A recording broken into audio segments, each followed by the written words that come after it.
इस दुनिया में इतने सारे रिलीजन क्यों है और इन रिलीजन के नाम पे इतने सारे झगड़े क्यों होते हैं? हर रिलीजन के दो एस्पेक्ट होते हैं। पहला एस्पेक्ट है कि उस रिलीजन के प्रिंसिपल्स और दूसरा एस्पेक्ट है कि उन प्रिंसिपल्स की प्रैक्टिसेस। तो यदि आप दुनिया के सारे रिलीजन की उन रिलीजन के स्क्रिप्चर्स के आधार पर, उन रिलीजन के ग्रंथों के आधार पर स्टडी करोगे तो पाओगे कि सारे रिलीजन के जो प्रिंसिपल्स है वो सेम है। फॉर एग्जाम्पल, हर रिलीजन में ये एक्सेप्ट किया गया है कि भगवान है। हर रिलीजन में ये प्रिंसिपल है कि भगवान ने ये पूरा अस्तित्व जो है उसका सर्जन किया है। हर रिलीजन में ये प्रिंसिपल एक्सेप्ट किया गया है कि हम शरीर नहीं है, हम आत्मा है और हम इस दुनिया में दो चीज चाहते हैं, हैप्पीनेस और सेटिस्फैक्शन।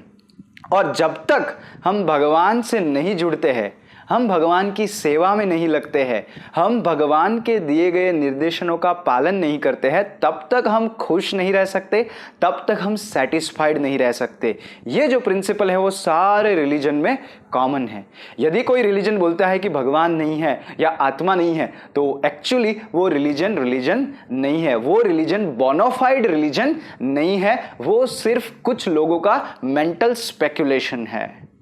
नाउ जब प्रैक्टिसेस की बात आती है तब थोड़ा वेरिएशन है, क्योंकि अलग अलग जगह पे रहने वाले जो लोग हैं उनके माइंडसेट अलग अलग है, उनका कल्चर अलग अलग है, उनकी आदतें अलग अलग है, वहाँ के क्लाइमेट्स अलग अलग है। तो ऐसी परिस्थिति में अगर इन सबको सेम प्रैक्टिसेस दे दी तो उनके लिए फॉलो करना पॉसिबल नहीं है। रिलीजन में भी जो प्रिंसिपल्स है वो सेम है, लेकिन उन प्रिंसिपल की प्रैक्टिसेस टाइम, प्लेस और सर्कमस्टेंसेस के आधार पर अलग अलग दी गई है।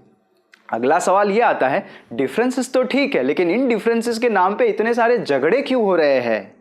तो ये झगड़े इसलिए होता है कि हर रिलीजन में कुछ पोर्शन ऑफ फॉलोअर्स जो है उन्होंने उस रिलीजन के प्रिंसिपल्स को ढंग से समझा नहीं है और अपने निजी स्वार्थ के लिए, अपने निजी फायदे के लिए वो गलत तरीके आजमाते हैं। फॉर एग्जाम्पल, मेडिकल फील्ड को आप देख लो तो मेडिकल फील्ड में डॉक्टर्स के प्रिंसिपल होते हैं कि हमें लोगों की जान बचानी है, हमें लोगों की हेल्थ बचानी है, हेल्थ को इंप्रूव करना है। लेकिन कुछ सेट ऑफ डॉक्टर्स रहते हैं जो अपने निजी फायदे के लिए, अपने स्वार्थ के लिए मरीजों का या लोगों का नुकसान करते हैं। लोगों की हेल्थ को साइड में रख के पैसे कमाना या रेपुटेशन कमाना, उसको ज्यादा फोकस करते हुए गलत तरीके आजमाते हैं। उसका मतलब ये थोड़ी ना हुआ कि आप कल से डॉक्टर के पास ही नहीं जाओगे।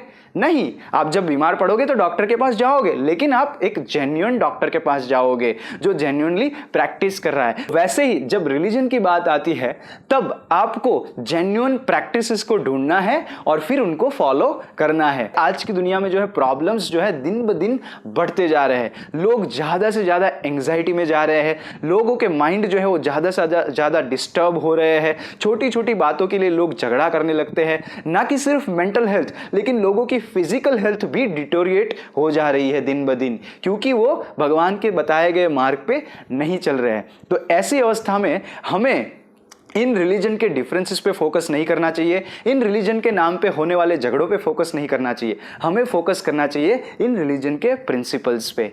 क्या है ये प्रिंसिपल्स? कलयुग में, मतलब ये करंट एज में बताया गया है कि लोग जब ज्यादा से ज्यादा डिस्टर्ब्ड है, ज्यादा से ज्यादा गॉडलेस हो चुके हैं, तो ऐसी परिस्थितियों में उनके लिए एक ही चीज सेविंग ग्रेस है। क्या है वो सेविंग ग्रेस? कि भगवान के नाम का जप करना। इट डजेंट मैटर कि आप कौन सा रिलीजन फॉलो कर रहे हो, कौन सा फेथ फॉलो कर रहे हो। सारे रिलीजन में, आप दुनिया के जितने भी बोनाफाइड रिलीजन है, क्रिश्चियनिटी, इस्लाम या वैदिक कल्चर, हिंदुइज्म, तो सारे रिलीजन में पाओगे कि भगवान का नाम लेना जो है वो एक कॉमन सॉल्यूशन बताया गया है करंट एज में। इट डजेंट मैटर आप कौन सा फेथ फॉलो कर रहे हो, आप जो भी फेथ फॉलो कर रहे हो उस फेथ में भगवान को जिस नाम से जाना जाता है उस नाम का आप जप कीजिए और देखिए कि आपकी कॉन्शियसनेस कैसे प्यूरिफाई हो रही है।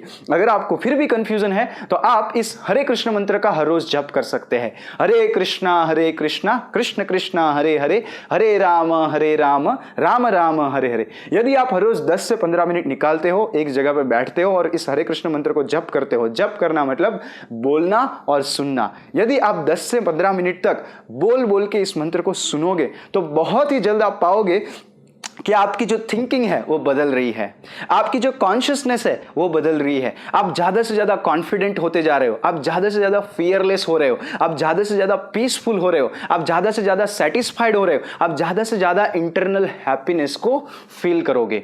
Thank you very much. Hare Krishna. अक्सर लोग कहते हैं कि मैं रिलीजन में नहीं मानता, मैं मानता हूँ कि कर भला तो हो भला, यही मेरी लाइफ का पर्पस है। तो दोस्तों, वास्तव में यही लाइफ का पर्पस है क्या? इस टेक्निकल सवाल का टेक्निकल जवाब देंगे टेक्निकल प्रभु जी अपने अगले वीडियो में। तो अगले वीडियो पे जाने से पहले सब्सक्राइब बटन पे फूल चढ़ाइए और बाजू वाली घंटी को जोर से बजाइए।